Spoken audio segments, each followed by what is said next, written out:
We are here to talk about how to create engagement and talent mobility for a global workforce with Savers Chief People Officer, Mindy Geisser. You all are in for a great conversation. So great to see you all introduce yourself in the chat. Hopefully many of you have been joining our weekly series for years now, and you'll be familiar with this. But for those new to I4CP, what you need to know is that we are all about high performance. All of the research that we conduct is through the lens of what are high performance organizations doing differently, and how do those practices correlate to market performance. So we look at these 4 key things over a 5-year period: revenue growth, market share, profitability, and customer satisfaction to influence our research. And if we take a quick look at all of the members that we have represented in our community, you will see just a smattering of those here. Some incredible logos. We're excited to continue growing. Hopefully, I see many of you representing your organization in the chat, and would love to continue to hear your comments and questions as we go through today. I've got a couple of other quick reminders for you all. So next week, Tom Stone will be back. I am covering for him today. He is out on a much deserving PTO. And they'll be talking about our new research upskilling frontline workers. The following week, we will be back with Felicia Robinson, Chief Diversity Officer for the Boys and Girls Club of America. And then at the end of the month, we will have Fernando Little from Advocate Health. But let's talk about today. If I haven't met you all, I'm Carrie Bevis, Managing Director of Community and Partnership at I4CP. I like to think that I have the best job here because I get to focus on our incredible community. And I am joined by Alyssa Mageha, our Director of Member Services. Hey, Alyssa. Hi, Carrie. Nice to be here today. Before I turn it over to you, Alyssa, I've got just 2 more things I want to share with you all. The first is about our conference. Every March, we come together in Scottsdale, Arizona for the I4CP Next Practices Now conference. It is the event of the year. It's what we all pine for. And early registration is open now with that early bird special. So highly recommend you take advantage of that. Zeta just dropped the link to register in the chat. Think about who else from your team you want to join the party with us there. All right. And finally, we have a survey out in the field right now on people analytics. So we're going to drop this link in the chat too. Would love for either you or that people analytics lead in your organization to take this, and we'll be sure to share out the results. Like all of our surveys at I4CP, if you take it, you'll be the first to see the results yourself. Okay, I think without further ado, I am going to hand things over to you, Alyssa, to introduce our very special guest. Thank you so much, Carrie, and welcome everyone. We have been looking forward to this call today, and it is my honor and pleasure to be interviewing Mindy Geisser, Chief People Officer at Savers. I have had the pleasure of supporting Mindy and her team at Savers as their I4CP Membership Director for several years. And I am confident that the audience is going to be surprised and inspired by our conversation today. So Mindy, welcome to the call. Thank you so much.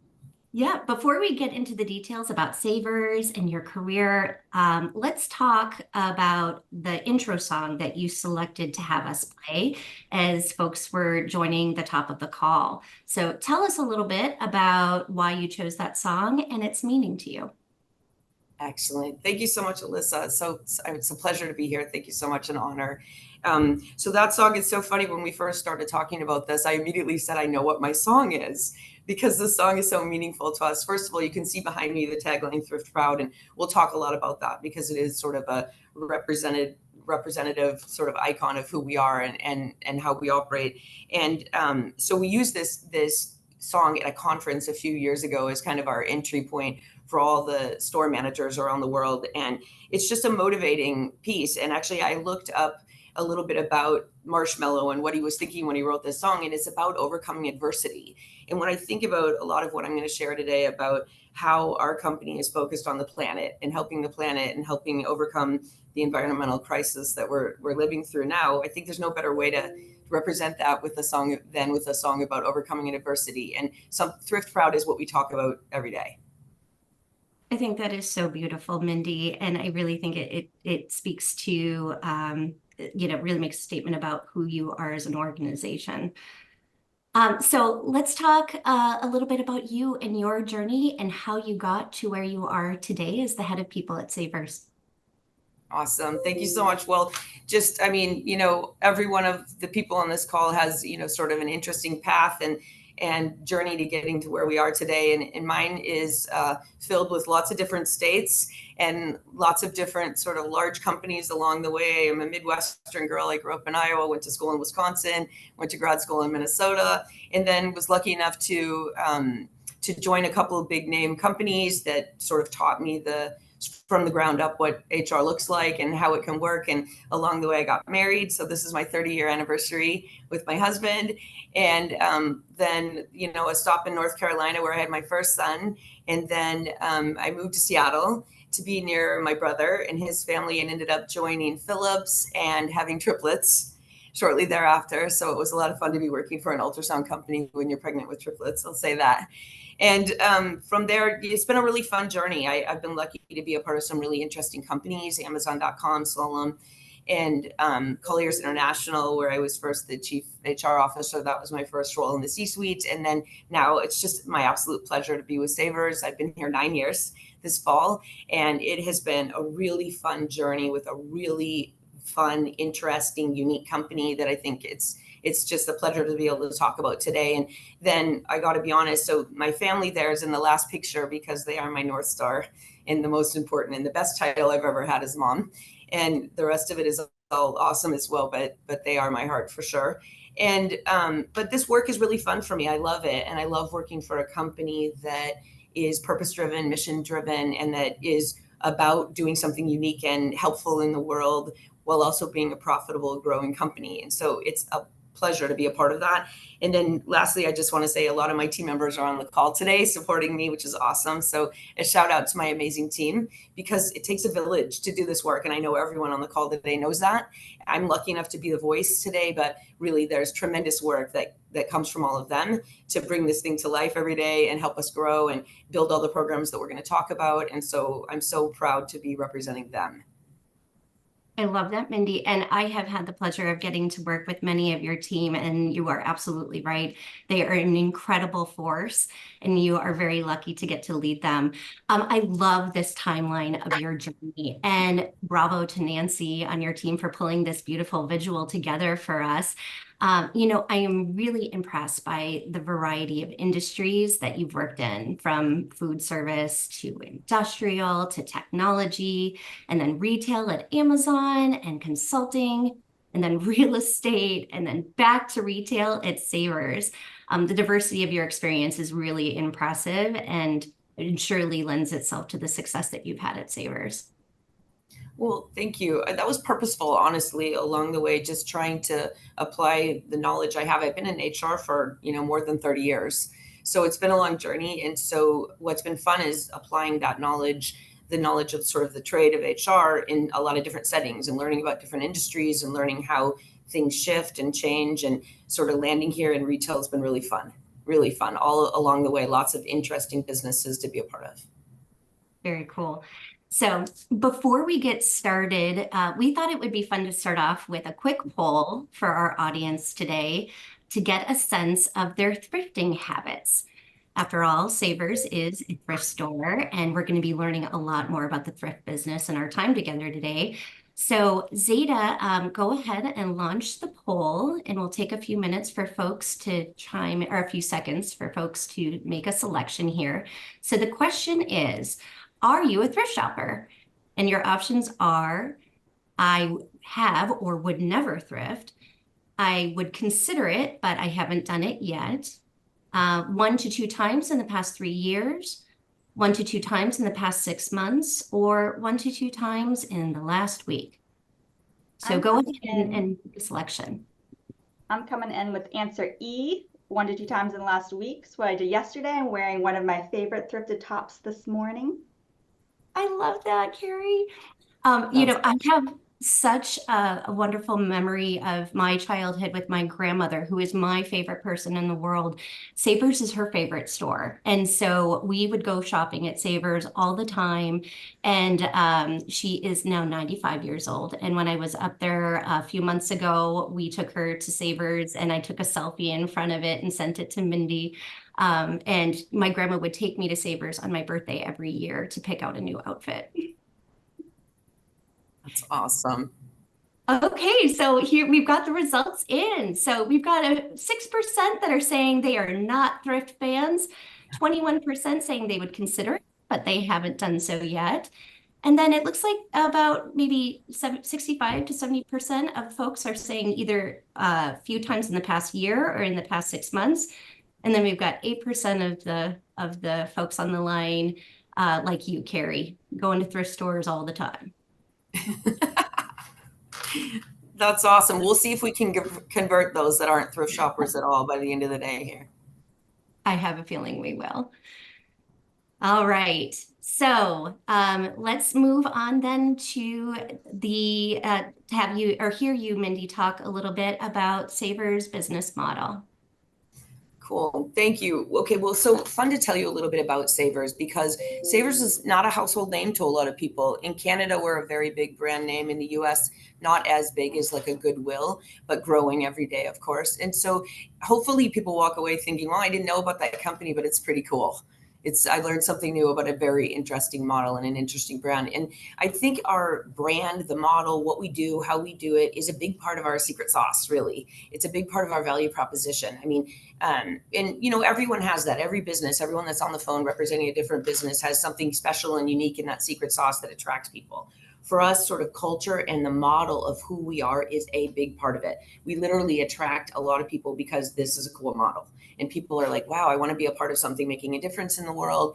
And this is pretty cool. We're very purpose driven. We talk about championing reuse all the time. We're thrift proud because we're proud to be championing reuse. And I'll show you some things in a minute here that demonstrate the impact on the planet of textiles and of the fast fashion industry and clothing in general, and why this is such an interesting model and the impact that it can make both on people in nonprofit and in communities that we serve and participate in partners that we do business with, and in the team members that we employ, 22,000 people. We're purpose driven. We're about championing reuse, and we're about helping people understand that secondhand, it can become second nature and make an impact in the world. And then again, we're thrift proud. All right, Zeta, move to the next slide, please. Yeah, let's look at the values. So purpose and values kind of go together with us, and we really live these values. I said, when we were talking about this, Alyssa, that these are not wallpaper. And we were really committed to that when we redid these values a few years ago.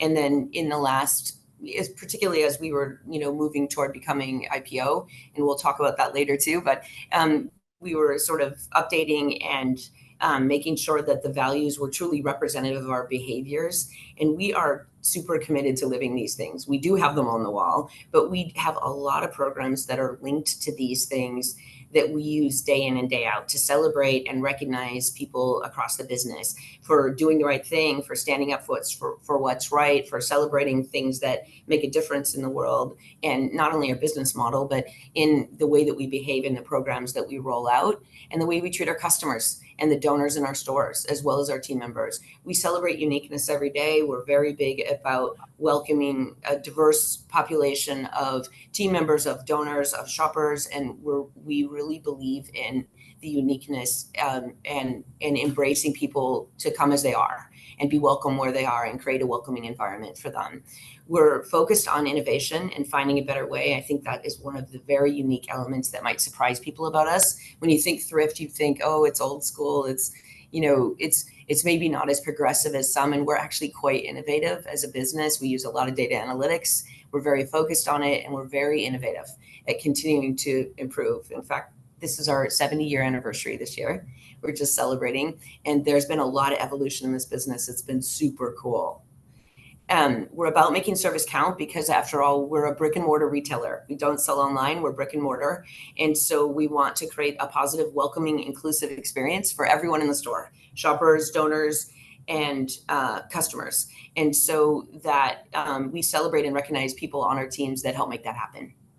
And then we're about making an impact. Again, we've talked about the environment, about the planet. You'll see more about that in a minute, and about doing things that help others. We are very involved in our local communities. We have a ton of nonprofit partners that we do business with that are benefiting from a revenue stream because of our relationship together. And then we employ 22,000 people. So we're making an impact that way too. So on a lot of different levels, we're very focused on these things. That is amazing. I love all 5 of these values. Okay, so let's talk a little bit about your storefronts. Okay. So again, I think this might be surprising to some people, especially if you're not a thrifter and you're like, Savers Value Village, what is that? Well, we're a for-profit thrift retailer, and we're across US, Canada, and Australia. We have approximately, I think, 326 stores today, but we're opening new stores frequently. And so we have a very interesting footprint. We would compete against Goodwill, Salvation Army, and then there's a lot of regional thrift players, both in the US and in Canada in particular. And in fact, a couple of them we've recently acquired. We recently acquired 2 years ago a company called Second Avenue in the Northeast. And then just this past year, we've acquired a company called Two Peaches out of Atlanta, which allows us to expand our geographic footprint and take on a new business into the family. So we do have an extensive list of brands that are under the Savers Value Village family of brands. So we're bigger than you might think. Yeah, without question. I'm sure people are surprised to see that. So let's move on to the next slide here about your unique business model. So, okay, so here's how it works. This is a surprisingly complex business too. So in the front of the store, we're like a regular retail store where you come in, we have self-checkout, you're, purchasing items, and it looks like a regular retailer. In the back, we look a little bit like a light manufacturer. So what happens is you clean out your closet at home and you bring that bag to a Savers Value Village store, and each store is partnered with a nonprofit organization. So we're a registered fundraiser in every state where we do business, and we're partnered with a nonprofit. So the store that I go to is partnered with Big Brothers Big Sisters.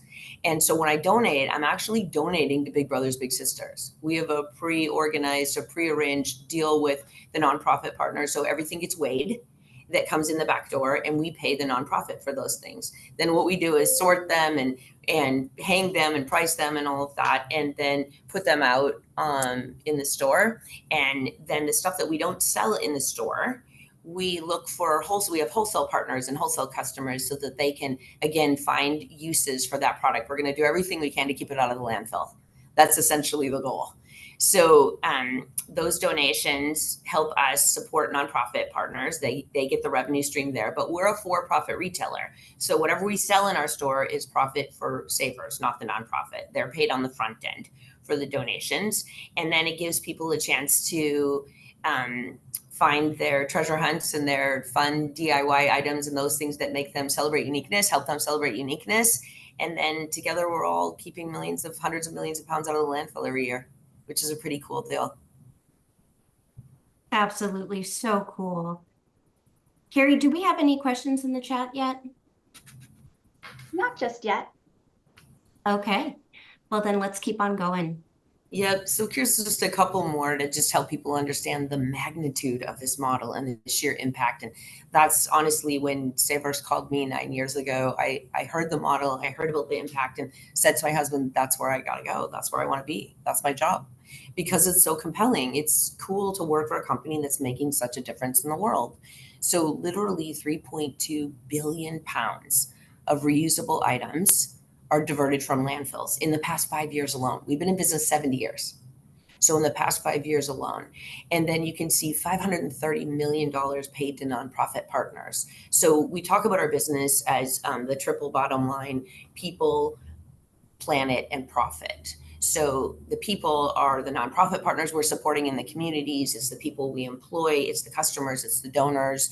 And then the planet is obviously all this impact to the planet. And then all of that helps us, as a public company to make money. So it's just a pretty interesting model. And the idea is that if you can give a second chance to your items, textiles, we can keep those things out of the landfill. And actually, we sell, you can see here, we sell everything from clothing to dresses, tops, coats, shoes, purses, and then household goods. You might buy a toaster or a vase or a wine glasses or mugs or record albums or whatever it is that you collect. And so a lot of people that are maybe a little hesitant on thrift, they don't like the idea of maybe I wouldn't buy clothing, but there's a lot of other things in our stores that are fascinating and interesting. There's a ton of artwork. There's all kinds of fun things in the stores that different people love. Electronics, we sell a ton of books. And then, yep, there's a lot of teapots and tea kettles. And then again, everything that we can't sell, we're going to try and find another home for somewhere. We have bicycles, we have skateboards, you name it. There's all kinds of interesting things in our stores. So you could donate there on behalf of a nonprofit partner, maybe that you loved. You could shop there. And then we're making an impact in the environment, which is pretty neat. That's what makes us proud. Yeah, you are making an impact on so many different levels, and 3.2 billion plus pounds diverted from landfills. I mean, that's such a significant environmental impact. I'm curious, how do you communicate this impact to your customers to build and your employees to build a sense of shared responsibility? Well, we talk a lot about this stuff. I mean, our employees love this. They love the model. It's a lot of times how we attract talent. First of all, a lot of the people that come work for us are shoppers and they want the employee discount. They want the shopping discount, and they just like the idea of thrift. Or they're, a lot of our team members come from a 5-mile radius around our stores. So they're compelled by it. They know the nonprofit partner. They might be motivated by that. It might be Diabetes Association in Canada, and they might have a family member with diabetes. And so they're compelled to work for an organization that is supporting diabetes. And so, or Big Brothers, Big Sisters, or whatever it is. We have over 100 different nonprofit partners. And Red Cross, or there's big names and small names and nonprofits all over, partnered with every store. So people are pretty aware of the model. We talk about it a lot. We have lots of posters and information in the stores, on our SaversNet sites, on our, where we share information. And we talk about our story a lot because it compels people. We actually have a question in our employee opinion survey that says, I have the information necessary to tell the Saver story. And we've found over the years that to be one of the very highly compelling pieces of measures, because people want to tell people and their families about this. They want to talk to about it at cocktail parties. They want to talk about it at the barbecue with their neighborhood. They're proud of it. Literally, that this thrift proud thing has legs. It's real, and people are proud of it. And so they want the information so they can tell the Saver story. So that was interesting to me when we started doing this survey and we asked that question, and how motivating it was. What a big marker it was for people. Wait, tell me more, give me more information so I can share it with my friends and family because I'm proud of it. Yeah, you're a purpose-driven organization, right? I'm sorry, Carrie, go ahead. Yeah, the energy is infectious. Love asking your employees too to have that feedback loop. And you mentioned with over 100 partners, big and small. One question from Tanya: how are the nonprofits chosen for each region? Well, so that's a good question. They might approach us or we might approach them. It depends. Like if we're going into a new market. And so the stores that we acquired, for example, Second Avenue, when we acquired Second Avenue 2 years ago, they were already partnered with Red Cross, and we've been delighted to become partners with Red Cross. And so some of it sort of finds us, and sometimes we find them. And sometimes, we could be partnered with Big Brothers, Big Sisters in a number of different regions. It just depends. So it has been really exciting though. And we have partners, for example, Northwest Center here in Seattle has been a partner of ours for over 50 years.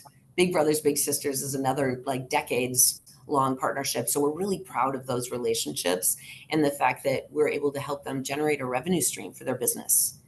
And then it helps us because it's bringing product into our store. So it's a really lovely, mutually beneficial relationship that we have. Amazing. And yeah, maybe we have time for just one more question there. I think your story is compelling a lot of people, and we would all love for our employees to be able to be able to repeat this so strongly. How was the Savor Stories developed? And like, who in your organization helped to bring all this together? Did you use external partners, in-house? Okay, that is a great question. And actually, so like, here's a spoiler alert that we're going to talk a little bit later here about, becoming IPO. And one of the things that we really worked on in the couple of years leading up to becoming an IPO was how to tell our story better, because it's complicated. I mean, that visual that you just saw with this sort of 4 boxes that explain here's how it works, that is a lot of iterations and a lot of work to sort of boil down a pictorial of how does this thing work, and how do the nonprofits, how are they involved, and how are we involved, and where's the wholesale thing happening, and all of that is complicated. And so it's taken us really a long time, frankly, to get to a place. And I think one of the bittersweet outcomes of, well, maybe it's all sweet, not bitter, but of becoming IPO is being better at articulating that story in a succinct way so that people can understand it. Because most people, when they see it and hear it, love it, but you have to get to a place of storytelling. So look, I think the people services team had a big hand in it, and we work hand in hand with our marketing team, which is phenomenal. And they have some great experience with this. We've worked with a number of partners, big and small. We've worked with some Odd Pilot and some of our messaging. We work with Edelman and some of our messaging and positioning. And there's a number of partners along the way that have guided us. And it's hard work, though. So my hat's off to other organizations that have kind of honed in on not only their brand, but on the story of the brand. Storytelling is a big deal. And I mean, we've known that for years, and we've taught, we've actually taught courses on storytelling and brought that to life with our leaders because we know how important that is. But it's a work in progress, I would say. It's a real evolution. So I think it's a great question. Okay, so let's move on to the next slide, because we're going to talk even a little more around your environmental impact. Okay, so let me give you a stat that's staggering. So, and you're going to see some video here that it's just also just mind-boggling and fun to see. But it takes 1,800 gallons of water to make a pair of jeans. And people are like, come on, what is that? Well, it takes all the water to grow cotton. And then in the manufacturing process, it takes 700 gallons of water to make a t-shirt. And that is as much water as you might drink in 2.5 years. So the water consumption in the textile industry is real. When we talk about overcoming adversity and overcoming the environmental crisis and what's going on in the world, water consumption is real. You're going to see some videos that are just so compelling. They show it much better in 10 seconds than I can say it. But I mean, it's true. The fashion industry is the second largest consumer of water worldwide. It is after agriculture. I think agriculture is number 1. So thrift is compelling because it is about the planet. It attracts bargain shoppers. It attracts DIY people. It attracts treasure hunters.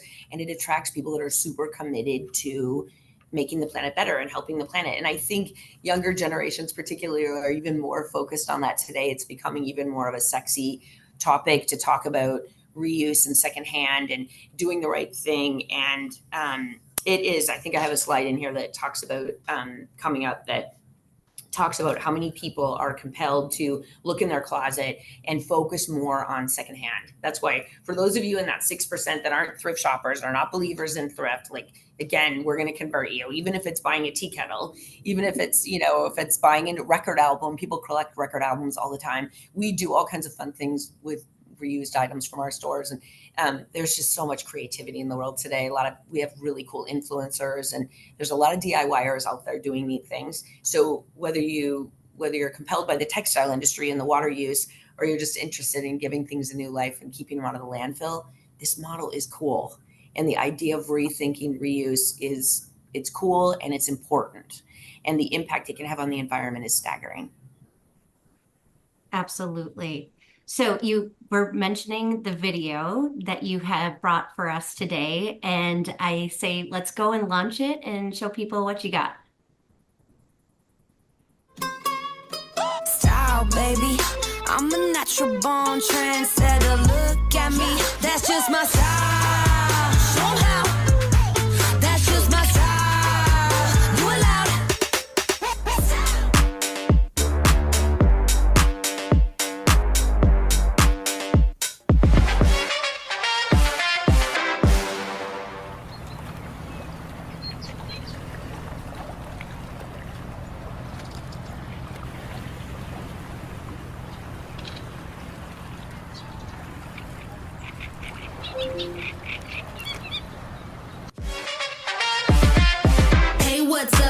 tell me how it's going. I'm about to hit you with the bit of serotonin. Never seen nothing like this, I'ma show you. Never seen nothing like this, I'ma show you.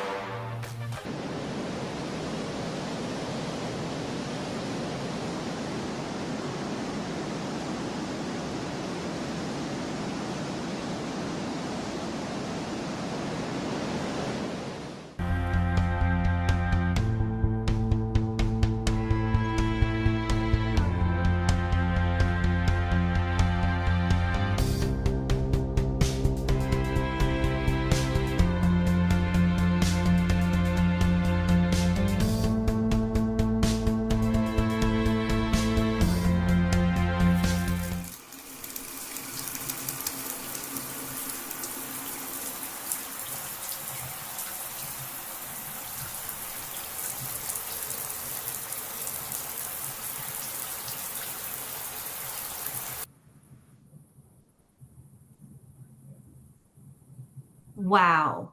Oh my gosh, Mindy. That is such cool content. It is so fun and uplifting. Well, in parts, in other parts, sad. Um, I just loved it. It is such a compelling story, and it makes me want to jump in my car right now and go to find your stars. But really, it's hard not to be compelled by saving water and helping the planet. And if you weren't compelled before, it's hard not to be now. I agree. I mean, I love this saying that the most sustainable clothes are the ones that already exist. When you realize the amount of water and the impact of textiles on the planet, and you realize, look, there's a lot of cool stuff out there that's just looking for a second home, and it is compelling. I mean, honestly, I get up every morning super compelled by this business and by this work, and I love. It's one of those companies where I actually love sitting in the meetings talking about the business because the business fascinates me, and I'm super energized and excited about what we can do next, and literally super proud to be a part of it. Thrift proud. It's such an appropriate slogan for us. It's such an appropriate representation of our brand. So the chat is blowing up. Carrie, I know, I love that. I'm not surprised. Carrie, do you want to share a few of the questions that are coming through? Yeah, there's some really interesting ones, and a lot of kudos for such a compelling video. Here's one. Where could someone go to validate some of the stats that were in your video? How did you conduct that research? Well, actually go to our website, and we have a really cool impact report on the website. I think you guys have a link to it that we can share, and it actually has all the sources right in the report. So that's a great question. I love that people want to do that. And so you can, it literally, and we update it every year. It's our ESG report, and it talks about our impact. And you can see, and all the different stats come from a variety of sources, and they're all like indicated right in the report. So that would be a great, go to our website, check it out. And then people are asking me, how do I find the Value Village? And I love all these chats of that they love Value Village and they shop there and donate there. And you can go on the website and put in your zip code, and it'll show you the closest Value Village to you, which is kind of fun. I'm going through several of these others here. There's quite a bit here in the chat. Is there anything else that we want to call forward here, Carrie, before we move on to the next? Good to keep going. Okay. So Mindy, it's been so good and fun to get to know about you and Savers. So let's now talk about some of your really cool programs. Savers has been in an evolution, right, and a growth phase for the last several years, and especially the last few years has been really exciting for you all. You went IPO last year, and I believe you just celebrated your 1-year anniversary out of IPO this summer. Is that right? Yeah, June 30th, which is super exciting. I can't believe it was a year ago. No kidding. A whirlwind, right? And I've had the pleasure of working with you on for the last couple of years on some of these really cool programs that you've been working on. And imagine that those programs have really created a foundation for being ready for the IPO. So I'm excited to hear a little bit about the programs that we're going to be highlighting today, and also to learn more about your learnings of going IPO. Yeah, awesome. Me too. I'm so happy to be able to share a couple of these things. I mean, I know there's a lot of people out there doing amazing things in their company. And so my hope is that, there's just one or two morsels here that people can go, oh, that's an interesting approach to that. Or I certainly don't think we have it all figured out or we have all the right answers over here. But I think there's a couple things that we're doing really well that have contributed to building that foundation that was necessary to move us in the evolution toward IPO. And so there's a couple programs that, as we talked about it, that we're really proud of that I think are sort of key elements of the secret sauce. I was thinking about sort of the oregano and the spaghetti sauce, or those key spices, the basil and the oregano, that make it really, really special, right? I think there's a couple of things that are a part of our special sauce, on top of being just the culture that we just talked about, and just the business model itself being so compelling and so unusual. I think there's a couple of things that we're doing as a people services team that are really foundational and that we have a lot of pride around. Okay, so we want to talk about 4 different things today. We've got Savers University, Training and Growth. We're going to talk about your Ascend Management Development Program. We're going to talk about your Inclusion Ambassadors for what you call ICE, and others might call DEI or D&I. And then we're going to talk about your IPO key learnings from private to public. So let's start. Yes, so let's start with Savers University. Cool. So we are really, the word that comes to mind, honestly, is religious about talent development, because we're opening new stores all the time and we're lucky enough to be in a growth mode as a business, which I'm so proud of.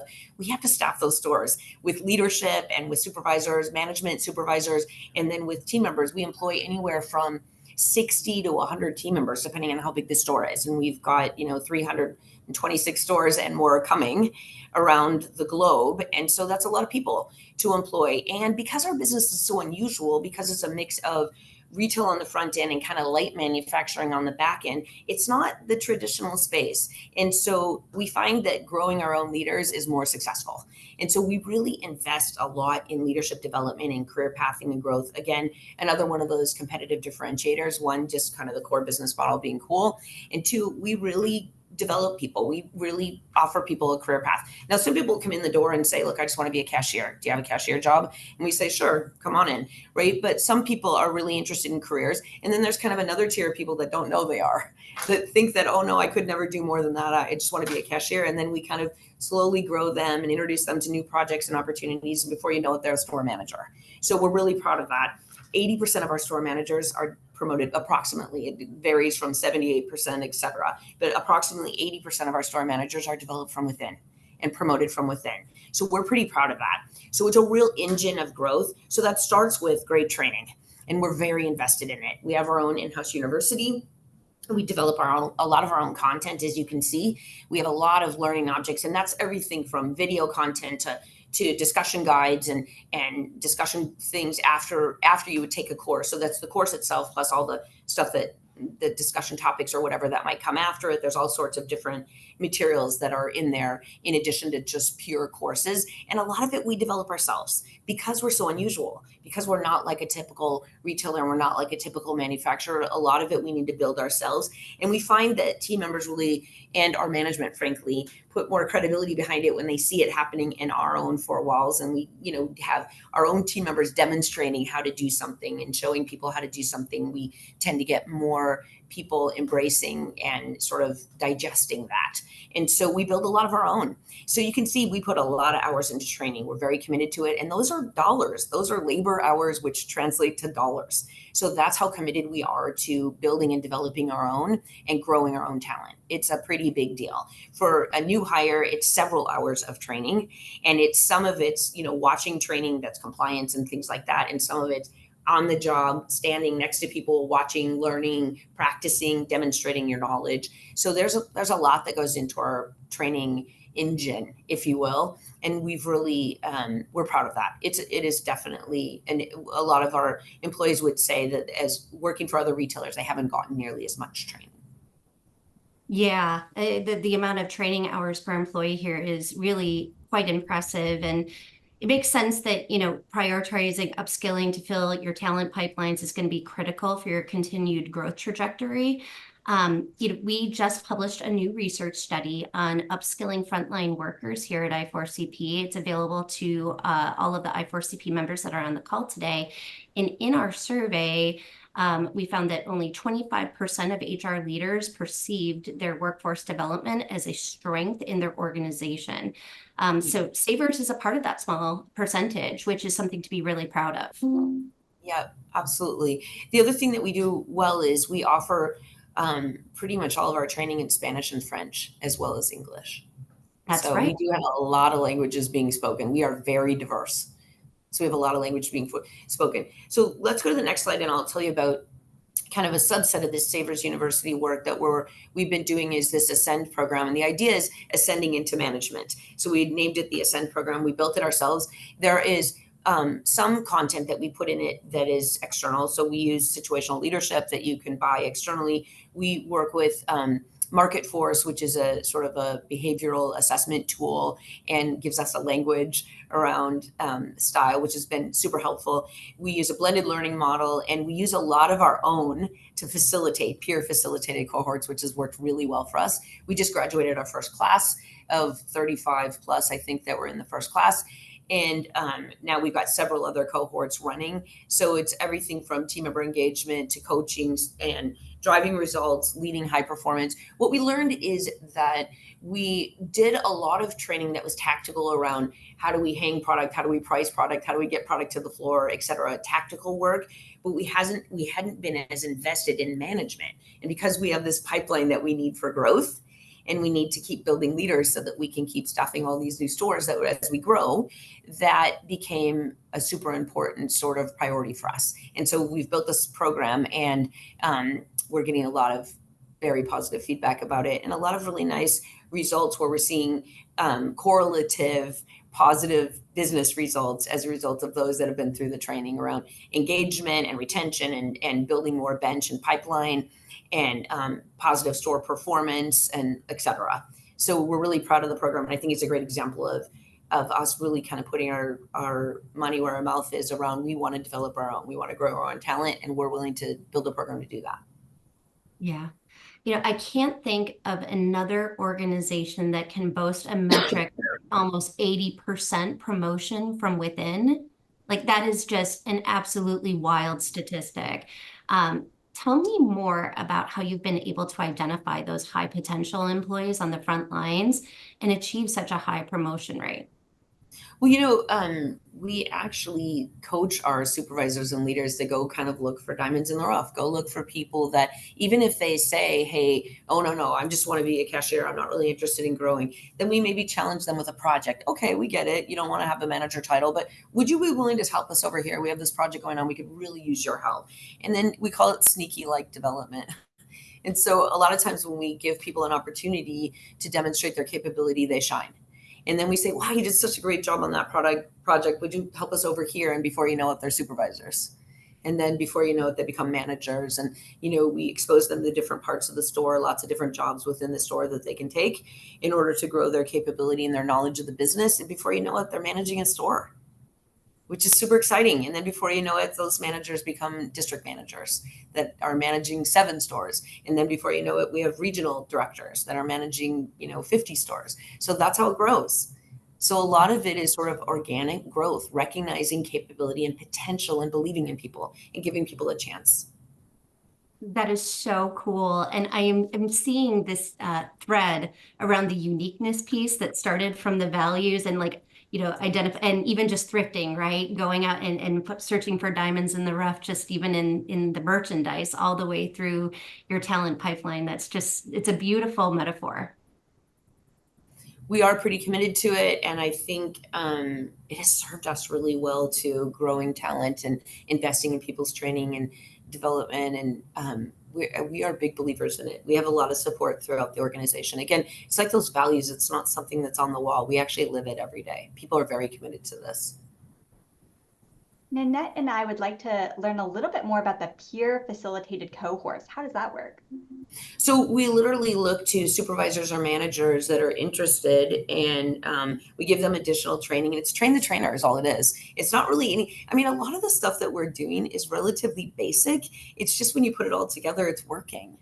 It's not fancy. It's not super high tech. I mean, we're using, Teams for trainings. A lot of times we do a lot of stuff virtually, but we actually develop a lot of leadership capability and management capability from those that are willing to step up and be in front of the room and do a little extra training. And there's no better way, and I know the people on the call know this, there's no better way to learn something than teach it. And when you ask people to teach and train, they just become deeply knowledgeable about the topic. And so we've just tapped our own and said, hey, would you be willing to facilitate? People like you, they'll listen to you. It's a great way for you to learn, and people have stepped up.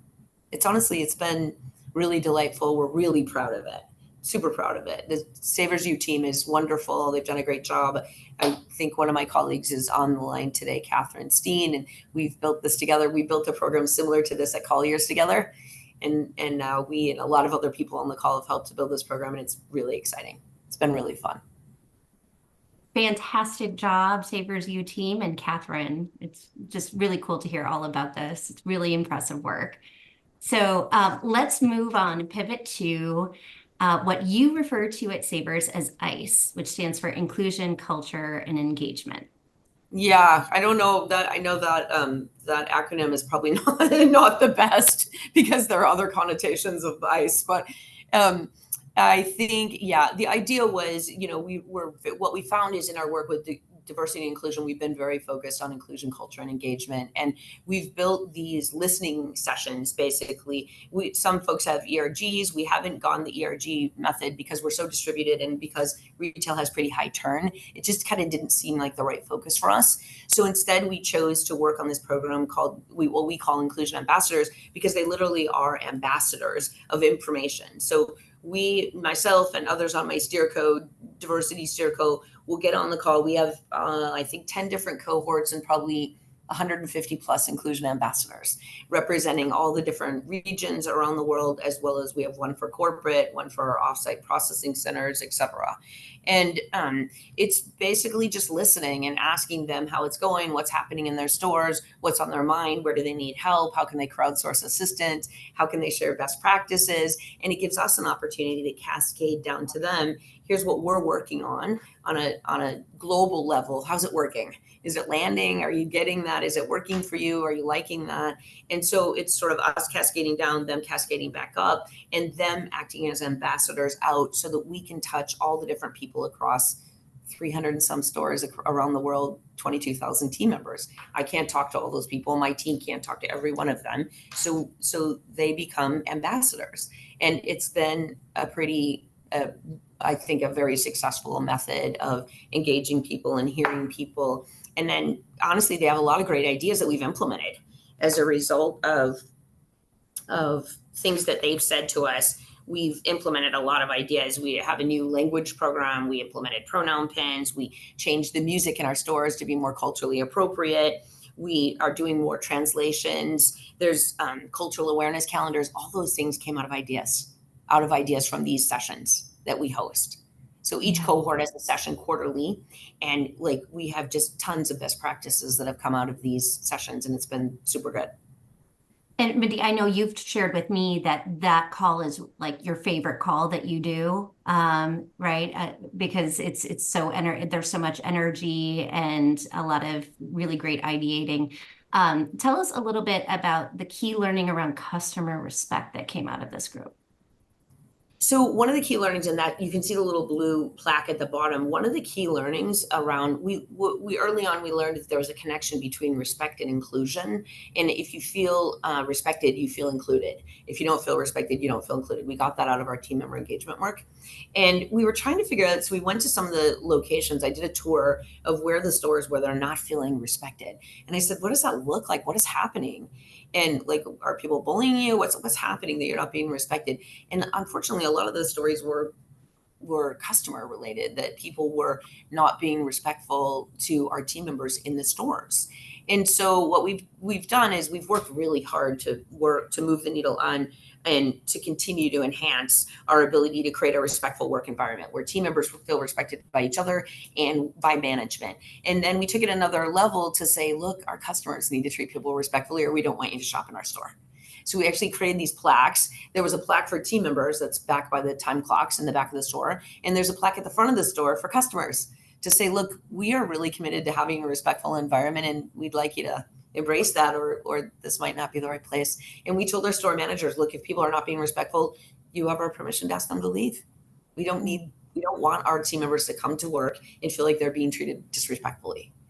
And so that was just a great learning, of course. I mean, no one would want that. And so I don't think we're unusual in that. We were really trying to demonstrate action around it. That's a really cool story. I wish we could spend more time on this topic because there's so much more we could explore together, but I want to make sure we give enough time on the IPO story. So for those of you who are interested in learning more, we do have a case study published about the ambassador program on our website, and I believe Carrie has linked to it in the chat. So let's talk about the big move to public that happened last year and some of the learnings that you have to share and that you wish that others had kind of given you a heads up about as you prepared as the Chief People Officer to usher that forward. Sure. So I'm sure there's a lot of people on the phone that are already with public companies, so maybe this isn't as, insightful to them. But I think for those of you that are private or have intentions to become public, there are a lot of learnings and a lot of things that I did, I would have been helpful maybe for me to know a bit more about earlier on. And so some of those are what I tried to capture here below. But again, I don't think there's anything that's hugely novel, but I think in aggregate, there's just a lot of key learnings. One is that it is hard work to prepare for an IPO. We were working on it for almost 2 years. And the other thing is that storytelling thing that we were talking about earlier was a big part of it, making sure that we could hone our story, be succinct and be clear, and make sure that analysts and investors and others could understand what we are and what we do and how unusual it is and why it's interesting. And then the other thing I learned is that, even if you're ready, the external market might not be. So coming out of COVID, the first year right out of COVID, there was a lot of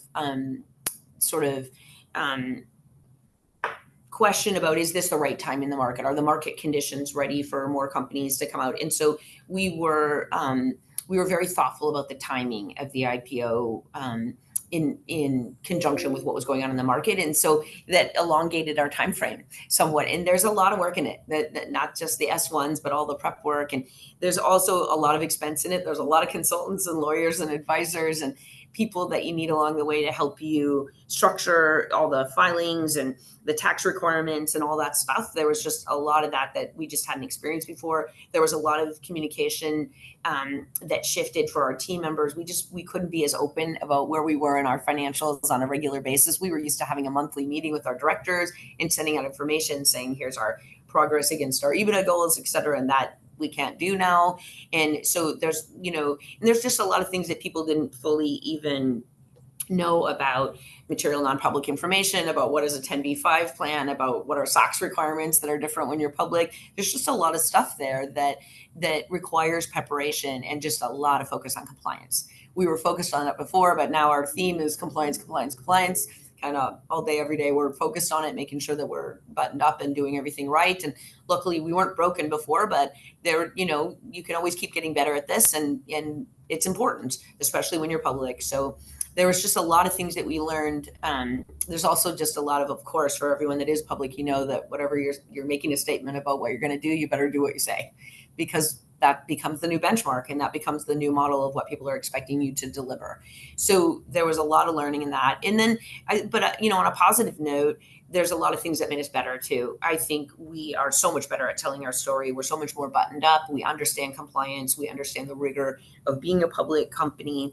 And then I think finally that it's evolutionary. I think we're learning every day. I think we keep getting better. We're 1 year in and we still have a lot to learn, but we're proud of our progress. And I think it has made us better as a company. So I don't know, that's in 2 minutes or less. I know we didn't give you a lot of time to go through all these details, did we? Well, a huge congratulations to you and your team on this massive accomplishment. And I know you guys must be so proud of the work that you've done, thrift proud. And thank you for sharing all of that with us. And thank you for everything that you've imparted to us today. It's been such a pleasure to hear your story and all of the amazing things you're doing to drive an environmental, impact as well as, giving back to nonprofits and just everything you do. So incredibly impressive. I want to launch our last poll really quick before we get to the end of today's call. So, has your opinion of thrifting been impacted by today's presentation? Please make a selection. Not at all. It's a free shop thrift. My kids love it, and now I see why. I was already a thrifter, but now I'm thrift proud. Or where is the closest value village? Let's go. I know I'm on E this time, Carrie. How about you? I am right there with you. I think me and a colleague are already making plans in the background to figure out how we can get to the closest savers. This was incredible. I can't wait to see the results too. Awesome. It was fun. Okay, Yeah. awesome. That's right. Okay, I don't Okay. know what's going on with the 1% person, but everybody else, that's right. Fantastic. They're not sold. That's pretty great. Thank you so much for Alyssa. letting me share the story today. It's been such an honor to be here. And I'm, again, shout out to my team that helps make all this possible. And thank you so much for letting us share it. Thank you so Thank you, much, Mindy. Mindy. It was so great to have you. Really appreciate your teammates as well, kind of helping to answer some of those curious questions in the chat. We are so grateful to have you in the I4CP member community. Alyssa, fantastic line of questions. Thank you so much. And with that, we're going to wrap it up. Zeta shared some of those education learning credits in the chat, so be sure to grab that if you're playing along with that game. And I have the pleasure of wishing you all happy thrifting in your future adventures, and we look forward to seeing you all back next week. Thanks, everybody. Thank you.